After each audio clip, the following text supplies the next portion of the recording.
What's going on, Soul Nation, and welcome to another No Rest for the Wicked video. My name is Brian, if you happen to be new to the channel, and as Sean Murray does the most Sean Murray thing by teasing out the next update to No Man's Sky, and as we are waiting for Light No Fire news, we also have some big juicy updates when it comes to No Rest for the Wicked. So this video is going to be kind of a bigger video. We're going to go through what the devs are talking about. They are going to talk about a lot of the PvP and their vision for it with the game's code. So that is what the information that you're going to be walking away once this video concludes. We're also going to jump into a light community discussion. A lot of interesting points, a lot of things that you guys are bringing up. I thought I'd talk about those as well. And then finally, we'll wrap up with our message of hope. So much to do and so much to say. But Carol kicks us off today, says so much is happening here at Moon Studios and Wicked Game. Can't wait to share more when we finally can. Jan says, do it in 3 words while we wait, okay? But say it's juicy. And Carol says, very extra juicy. Now, he hasn't sent out a tweet about steak cooking, so we know we're still a while away. If you guys missed my last No Rest for the Wicked video, we're speculating that October is most likely the next big update, which will include the breach, multiplayer, so much more. And I think that's going to be a fun time. The reason ends up being is it gives them plenty of time to cook, but it also gives them the ability to market that update to the world and get people either checking the game out again or maybe perhaps for the first time. Anyhow, guys, if you like my coverage of these games, be sure to hit that subscribe button. And if you want to go above and beyond, sound off in the comments below. I'd love to welcome you guys in. And we do something really different here. As I said at the beginning of the video, we talk about kind of a message of hope at the end of the video. And some of you guys are really responding to that. I do get some negative from time to time, but honestly, it's generally really positive, and I really appreciate that. Also, a huge thank you so much for those of you who supported my Expedition 33 video that is up. Not a lot of views, but that's perfectly fine. I tend to get a lot of questions about like, hey, I haven't seen a video from Brian in a while. Like, YouTube will do what YouTube does. I don't have a lot of control over that. You can offset that by maybe jumping into the Discord and being a part of this community here. Because if you want to team up in No Rest for the Wicked, the Discord is free. Top link in the description will get you there. Bunch of really cool gamers, and yeah, you're absolutely welcome to join in. Sustained Punch was like, whoa, you know, seeing that I play some Star Citizen. Hey, we got to team up. Yes, the best way to do that is through the Discord or hanging out on a live stream, which I can never tell you when they are because I honestly never really know. It usually is a kind of a day and date thing of maybe I'll get some time to play some games. Anyway, guys, let's jump into the reason why you clicked on this video. Thomas bringing out a massive amount of tweets, a little bit of information here. Let's get into it. Thomas says, I've recently been studying how fighting games evolved over the past 3 decades. Since we'll want to make sure that we don't reinvent the wheel with our PvP in Wicked. Wicked shares a lot of DNA with fighting games since our combat model basically works in the same way that theirs does. The thing here that excites me the most is that figuring out if we can bring true 3D into this and thus change the game. The first thought when I see this, you know, just starter of the tweet in and of itself, Powerstone, if you guys don't remember, a 3D fighting game. I think that was back in the, Dreamcast days. I could be mistaken generationally. Correct me or confirm one of the way in the comments, so that would be helpful. But the other thing he says, I've recently been studying fighting games and how they've evolved over the past 3 decades so they don't reproduce the wheel. I think this is a tailing sign that the PvP mode, because there will be friendly fire, I think will be something that follows the game after the multiplayer update. I don't know if those are going to come in hand. At least that's how I interpret his words here as a fellow developer, as opposed to like, oh yeah, this is going to be day and date. We do know PvP is coming. I do think it's going to be later than this next update, but if it does include multiplayer, there's going to be that friendly fire piece of it. So I'm sure people will make their own fun when it comes to that, but it does sound like some modes and some content around it is still going to be down the road. Now, Thomas goes on to say, Powerstone was a valid attempt by Capcom 20 years ago, but I don't think it really worked. On the ARPG side, I bought the old Diablo point-and-click model will ever lead to the kind of PvP gamers want. So it's hard to see how D4 and even PoE2 could compete in that regard. Souls PvP is already fun, but it's never elevated to the main event status, and their netcode isn't future-proof.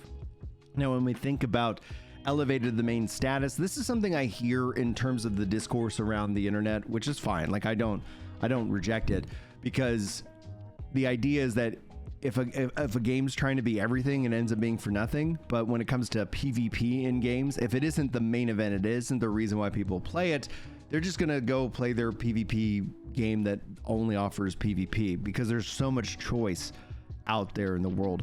I personally think that it can be done, but it takes almost an insane level of investment and drive to have that kind of as a core component of your model. Now, when they also say main event, if you have to go through PvE just to get to the PvP, well, that's going to also lessen that main event status, because people are going to be like, oh, you got to play to level 5 before you can jump into PvP, which most MMOs do.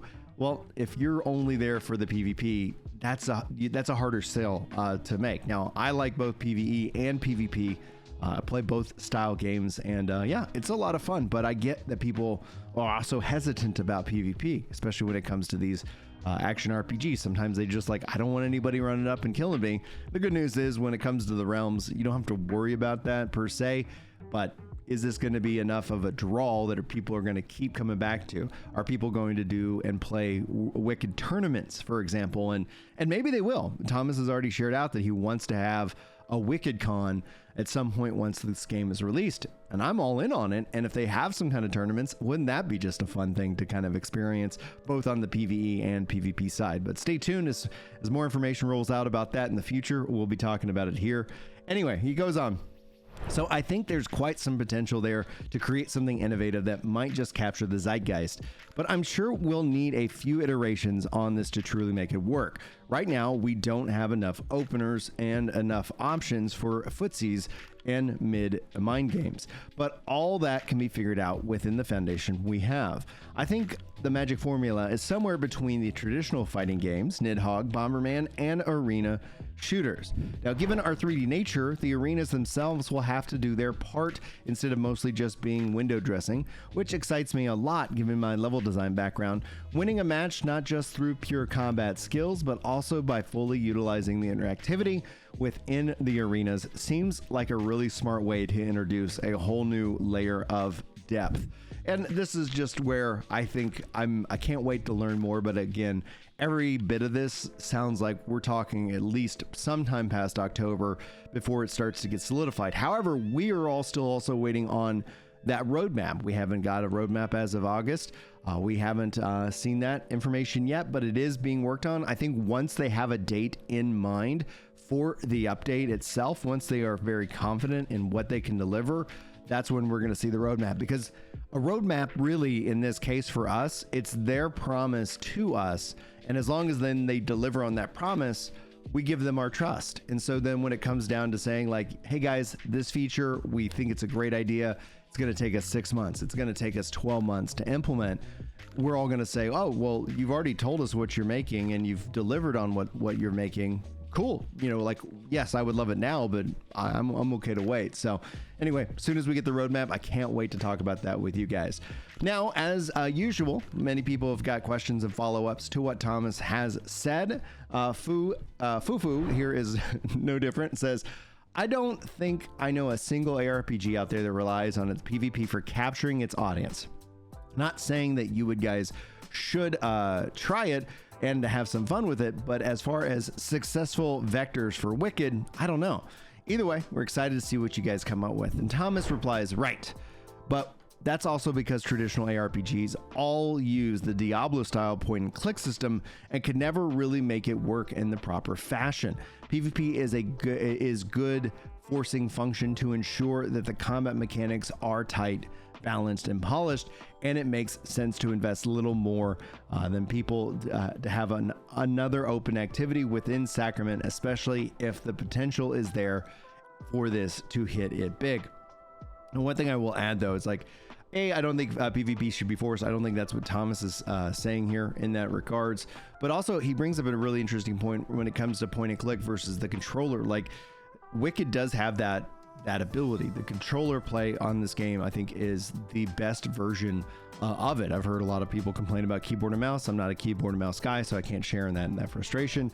But it does sound like this is something that they will have the unique opportunity to take on. Now, we've seen ARPGs like Diablo and more add in controller support, but No Rest is controller first in my mindset, and it seems like they maybe put in the keyboard and mouse as a later step. They could correct me if I'm wrong. Maybe I'll ask that if I'm able to get another interview and finish going through puberty as my voice decides to crack. Now, Nicholas says, as a fan of Powerstone 1 and 2, I know that it hasn't been a huge success, but so was the Dreamcast. Many people, me included, still think about it as the best fighting game ever experienced, and we tried a huge lot of them. I'm glad you brought this game up in your analysis. Fascinating. Okay, so he does confirm my suspicion that it was Dreamcast era, because that's when I remember playing it, and it was fun. It didn't hook me like Street Fighter did back as a kid, but it is it is what it is. People have good memories of it.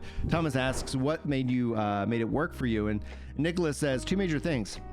Number one, so much freedom of movement and variety of attacks, weapons, or using the evolving decor, which became part of the fight. While transformed, this feels the feeling of infinite power, or if roles reversed, do your best to outsmart the opponent, wasting his power. It's an interesting kind of structure of looking at it. I'd love to hear you guys' thoughts about what Thomas has shared and my thoughts on PvP and Wicked. I would really be curious. All right, let's jump into our community discussion. For those of you who are new or haven't been around in a while, this is where I highlight your comments, your questions. We're going to talk about them here, and then after that we will conclude with our message of hope, which I'm taking from our Clear Obscures Expedition 33, because again, not a lot of people watch that, so I'm not trying to double dip on these messages of hopes, but I thought it was a really good one, and some of you out there probably need to hear it today. All right, community discussion kicks it off with CD8788 says, versus, they are completely different games. LOL. How can you verse them? Maybe in a PoE or Diablo or Grim Dawn, etc. Versus No Rest for the Wicked, but Wukong, what are you even doing? Tony says, the question of Wukong versus No Rest for the Wicked doesn't make sense to me. Pretty vastly different experiences. Also, one is done and a full game. And Duder Piece says that they aren't the same game, bro. And this is something interesting because a lot of people really enjoyed that video, and occasionally I see these kind of this mindset pop up. But for those of you who don't know kind of like my philosophy behind it, if I'm asked about like, hey, what do you think about this game and this game, that's when those videos come to be. And it always is driven off of y'all's question, like, hey, there's two games that do share some things in common. Yes, they're not the same game by any means, but that becomes the point of discussion. But it still, amuses me to know, and I'm not making fun of these guys for doing so, but it amuses me that I do see this kind of reaction sometimes when I put out those versus videos, and it always makes me wonder, how much did you watch? Because I generally highlight like the reason that video exists right at the start. But anyway, I just wanted to kind of talk about that. Yeah. When it comes to games, I wouldn't like say, okay, let's talk about Civilian 6 or whatever versus No Rest for the Wicked. I'm sure that there could be some parallels, but I don't think it would make much for an interesting video. But No Rest for the Wicked and Wukong, both action RPGs, both Souls-like, and so there is some comparisons. Obviously different camera angle and things like that, but I think a fun experience nonetheless. Hopefully if you're playing Wukong, you're enjoying it. I am as well. Thank you guys so much for the support of my Wukong content here at the channel. But let's go ahead and move on. Frank says the multiplayer and PvP are gonna make and break the game, so let them cook. I do agree with the let them cook. I don't know if it will make or break the game. I think if we're talking about like astronomical numbers, I agree, right? I think there's already a awesome Wicked community for an early access game right here, that when it's all said and done, when people have that complete experience, when it's on consoles, that overall the community is going to be the size that it is. And as they continue to add content and new expansions and things like that down the road, I think it will continue to grow. But yes, I think those things will make it bigger than it will be for sure if they knock it out of the park. But I don't think it's going to make or break the game. Maybe for some of you guys, and if that's the case for you, it's not wrong. Like this isn't anything like that. But I'm personally very excited for multiplayer, because then you and I can team up together and play and go and knock out some of these bosses in a fun kind of way. Anyway, Infearness says, concerning challenges, which for those of you who jumped in on that video for Message of Hope, we talked about different things that we're challenging ourselves for, but I thought Infernus here has a good message. Concerning challenges, I just want to add that for me, the most important thing is to just do it, to take the first step. We sometimes fall into the trap of setting our challenges that end up being difficult, and we ultimately fail or make excuses to do next time. This is why most New Year resolutions fail so quickly. Just start small and take baby steps. Progress is progress, no matter how little or insignificant it may seem to you. Just do it. The constant about it and keep at it, and be consistent about it and keep at it. And it's just like video games. You will fail, but you will come back stronger. And Da Vinci says, really enjoy the video. I haven't told anyone, but I'm challenging myself to do a sprint triathlon in October. I'm terrible shape and I can't swim, but well, I'm leaning into it and I'm learning about myself. And so good luck to Da Vinci there for challenging themselves to a sprint tri. I've done a few myself and they're a lot of fun. And I too also am a very weak swimmer, but that's what I'm kind of getting at here. So I appreciate both of you guys, and you're absolutely right. Start small. Like, come up, what I always kind of say is give yourself, set yourself up for wins, because as you start to knock out challenges, as you start to challenge yourself to do things, it could be the most basic thing like make your bed, brush your teeth, and take a shower. Those things will both make you feel better, help with your mental health, and also I think they're accomplishable for the vast majority of people. Well, it turns out you can springboard those baby steps right there into something else. You can be like, I already got this done. Okay, I'm going to do this next thing. And all of a sudden you create the scenario in which that you succeed. And that is like a ball rolling downhill. It builds on itself. My story when it comes to that is I wanted to do stand-up comedy for the longest time. And I spent more time and energy talking myself out of doing it. Well, here we are 2.5 years in, and it is some of the most fun things that I get to do in my week. That is a part of it. Like what I always try to tell people is find out if you don't like it, especially if there's ever something you're like, you know what, I've always wanted to try something. Go find out if you don't like it, because it turns out you might not. This is the same thing with YouTube, content creation, etc. Oh, I've always thought about making videos and posting them. Find out if you like it. Do it. Don't talk yourself out of it. Don't overanalyze it. No one, and especially at the small level, is going to come in and say, man, you didn't knock it out of the park like these big YouTubers that I follow, something like that. You might find that you don't like doing the content or whatever the thing is, and then and that's perfectly fine. It's perfectly fine to come and create new dreams. But for me, I spent so much time and energy talking myself out of it that when I finally went and did it, and I was like, oh, good, I like this. This is something I'm going to do. That it felt very relaxing. I feel very relaxed whenever I go up on stage and tell people jokes and try to make them laugh.